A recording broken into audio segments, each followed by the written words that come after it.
Hello, everyone. I'm Bill Brenner, VP of Custom Content at CyberRisk Alliance, and I'd like to welcome you to this SC Media in Focus session sponsored by Fortinet. Joining me from Fortinet is Derek Manky, Chief Security Strategist and VP of Global Threat Intelligence for Fortinet's FortiGuard Labs. We'll discuss securing a heightened threat environment, a discussion about the recent threat landscape in the face of the war in Ukraine. So Derek, good to see you again. Yeah, great to see you, Bill. How are you? I'm doing well, thank you. So let me start by asking you for that lay of the land, the quick overview of the threat landscape. And I know that you have been getting a lot of questions from your customers in recent weeks about the effect, if any, from what's going on in Ukraine.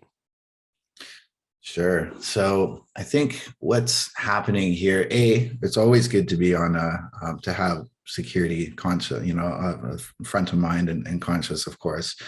But we never want to get to a level of paranoia, right? And it's good to do some fact setting, I think, here. And what we're seeing is, yes, we are seeing a rise in new activity, particularly aggressive activity, a la wiper malware. In fact, this has been, we've put out 7 threat signals from FortiGuard Labs just this year, most pertaining to Ukraine on wiper malware. So of course, these are more targeted attacks, right, that have destructive capability. We're talking about everything from master boot record wipers to partition wipers and so forth. Even one that was a firmware wiper, effectively bricking a device, right? So that's concerning. That's the bad news, of course. But the good news is we're not seeing that yet at a larger scale, larger audience, put into automation kits, used in playbooks as an example for, I think we talked about this concept before, for advanced persistent cybercrime, where you get those persistent and aggressive and sophisticated threats like wipers at a larger scale, right? Combined with playbooks where attackers could be using it for there's a lot of talk about saber rattling, right? Using that as a saber to rattle a threat, right? And saying, hey, we've destroyed one system. We're going to do more unless you pay up, ante up and pay X amount of dollars.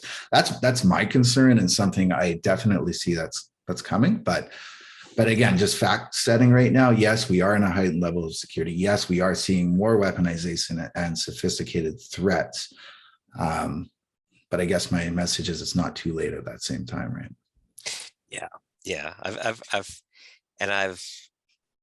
As I've talked to CISOs in my orbit in recent weeks, there's been a lot of surprise. I think there was an expectation that when the war started, Russian hackers would be launching just these huge, massive waves of attacks, and some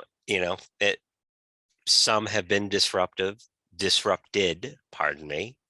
some attacks that were in the planning stages. But then there's also talk of, will Russia resort to that sort of thing as a last resort, or if not a last resort, somewhere down the line. So it does seem to me that people have to keep an eye on the news. But really the things that they should be doing, as you just alluded to, is the kinds of things that they should be, pay attention to the kinds of threats they should be paying attention to in any event. So with that said, let's talk about some of the core basics that chief information security officers still need to be focusing their teams on. Yeah, good point. And yeah, just to emphasize what you were just saying as well, if and when these attacks do happen at a larger scale, everything that's been talked about and feared, you have to remember that the methodologies, the way that they do this, right, it's still yes, there may be the potential for zero-day exploits. There may be a potential for some more zero-day malware, defense evasion techniques. But at the end of the day, the vehicles, right, that they're using to try to penetrate systems go through that whole kill chain process, attack chain, right? From weaponization to penetration, lateral movement. That's all the same. That's been the same in the practice of physical war as well too. Like the framework doesn't change. So when it comes down to, again, the CISOs that I talk to and core principles, the fundamentals don't really change either. And I know we talk about a lot of the things like patch management strategies, of course. We've been talking about that for 20 years, but I think what's not talked about often enough with that, Bill, and something I talk to CISOs is the speed that updates need to be deployed nowadays, right? Because we are seeing these attacks being put into automation toolkits. That whole attack chain is actually happening at speed now. Log4j was a good example of that. It was 50 times faster than proxy logon, which broke a year ago by our measures. So we're talking about a 24-hour sort of 24 to 48-hour response window. And I think that's key. Or that's the thing that, okay, when we know that there's a breaking threat, be aware of that threat. Again, we put out threat signals on this from FortiGuard Labs, but then being able to have rapid deployment, right? Specifically at patches, but also having safeguards up, like intrusion prevention. Again, core fundamentals we talk about a lot, but virtual patches are something that help to guard against these attacks before a patch is even available if you can't deploy it. And then, a lot of things that's talked about nowadays is zero trust, right? And so zero trust and ZTNA, zero trust network access, which is just an implementation of the zero trust concept.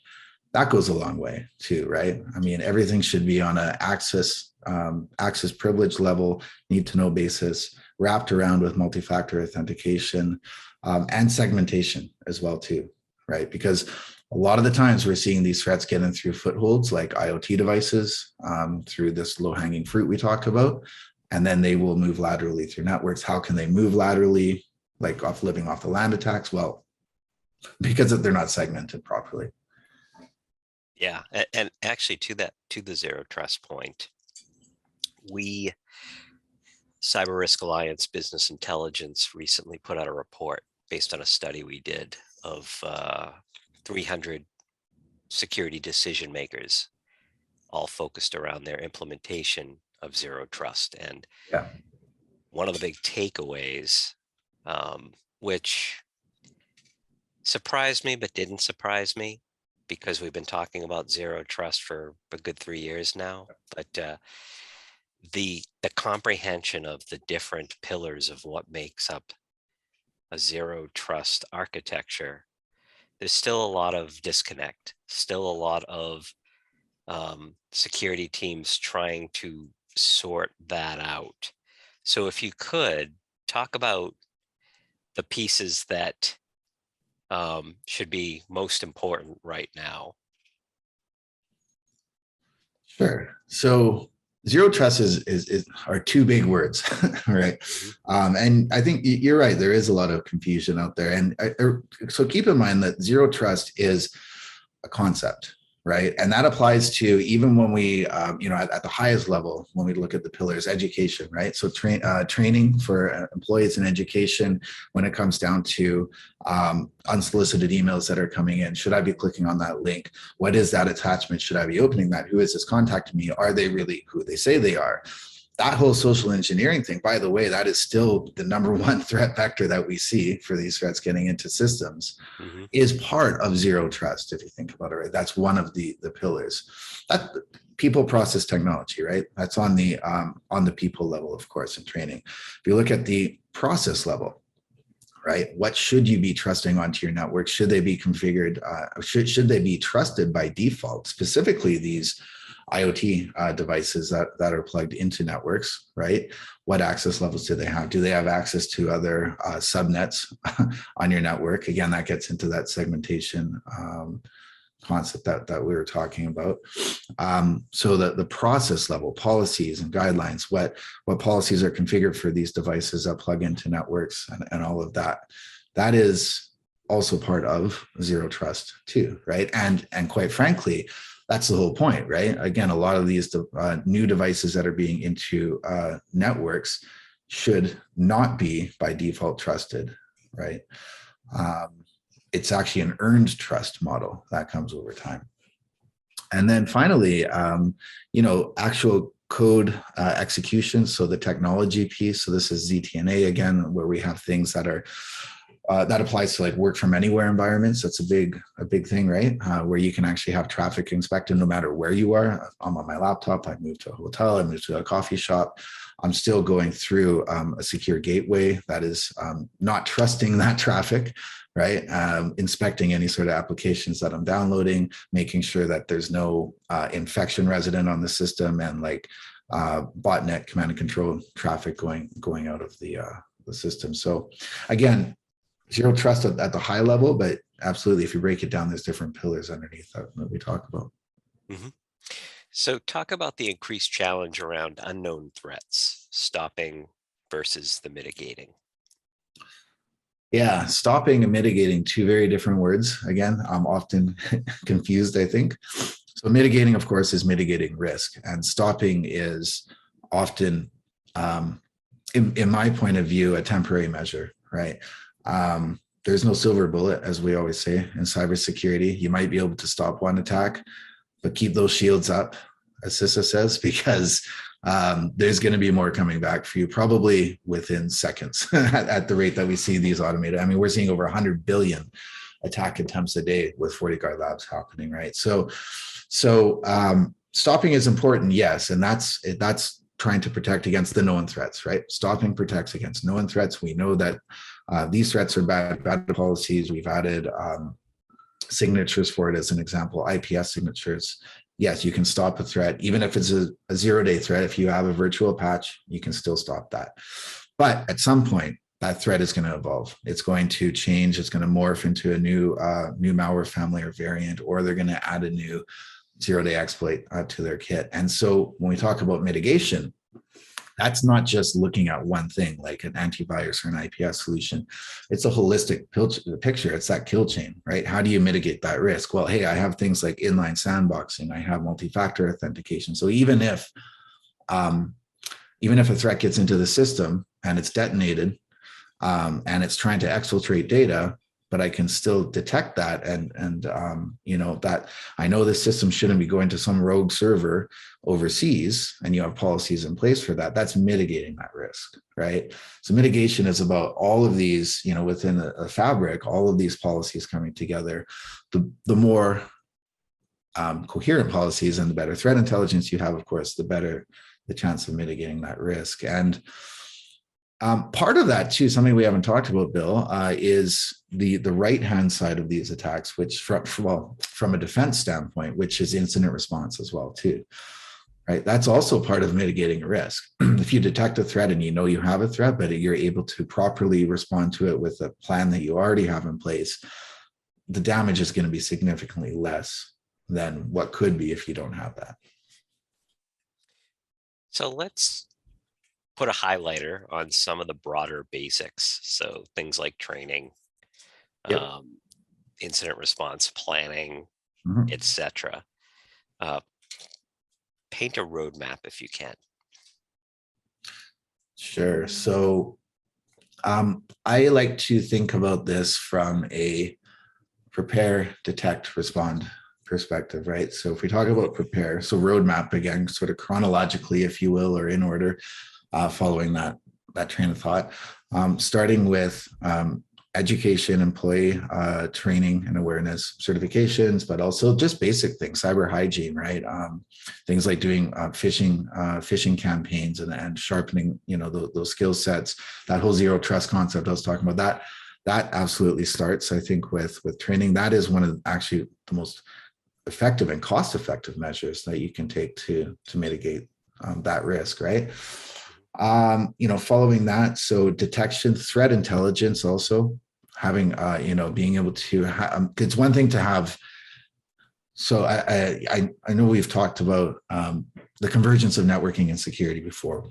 The whole reason we need convergence of networking and security, because you need security, you need intelligence combined with networking. You can't just stack up an invisible a fortress against an invisible enemy. It's not a good technique, right? You can have all these shiny bells and whistles and flashing lights in your data center, but if you don't have good threat intelligence that's updated on an hourly basis or on a real-time basis, it's not going to be that effective, right? Because we're not just looking at network-based layer attacks anymore. So convergence of that, having an integrated, orchestrated, threat intelligence in your architecture is very important. So following that, right? And then being able to have things like zero trust, multi-factor authentication that we talked about, and incident response is a tricky one, right? Because we actually did a survey to CISOs last year on ransomware. It's a ransomware survey, and it was interesting because first of all, going back to what I was just talking about, some things like what I would call fundamentals. We're at the bottom of the list of implementations, things like web filtering, intrusion prevention, those things I was just talking about. Those are, again, not a big cost up front that can reduce a lot of risk in terms of dollars, right? So that's one thing we found from the survey. The other thing was on incident response. People said yes. So organizations responded saying, yes, we have an incident response plan. But when we dug into it, their plan was effectively just to pay the ransom or rely on a cyber insurance policy. And to me, that's not good enough, right? We need to have, when it comes to incident response planning, sit down. If you don't have the bandwidth, the resources, look to services, right? We have IR, MDR services at Fortinet. There's a lot out there, and there's, you don't have to grow a 50 headcount within your SOC to be able to have a good incident response plan. You really have to just have a plan, right? Paint out all the different scenarios. What do I do when I'm targeted? Who do I contact? How do I, respond in terms of my network architecture, quarantining potential systems, things like that. We call it SOP, security operation planning, and that's also a really important part. Very good. So any parting thoughts, as we look at the current threat landscape? And this has been a great overview of, keep your eye on the basics. Yeah, so the basics, absolutely. And I think the other parting thought here is that we often talk about the bad things too often. There's a lot of good news happening out there. You mentioned disruption, right? So, first of all, at FortiGuard Labs, we're working on that every day on disruption, not just helping customers mitigate the risk. We're doing that within the labs and the threat intelligence updates and all of that. We're also working with law enforcement. We're working with National Computer Emergency Response, with World Economic Forum, Cyber Threat Alliance, all of that, right? But so that's part of the good news. But the good news too, I think, organizations and the end users, is that there's still time, right? Again, we haven't seen these destructive threats we're seeing at big, large scale, like I was saying at the start of the conversation. If and when, and I do think that will happen at some point, I'm not saying tomorrow, but at some point, it's best to be prepared, right? And so there's time to act now. And I think that's my message, and that's the good news. Very good. Great place to leave it. So thanks for another great discussion, Derek. Good to see you again. Thank you to Fortinet for sponsoring this webcast. And of course, thank you to our audience for hanging around. Thanks, Bill. Take care.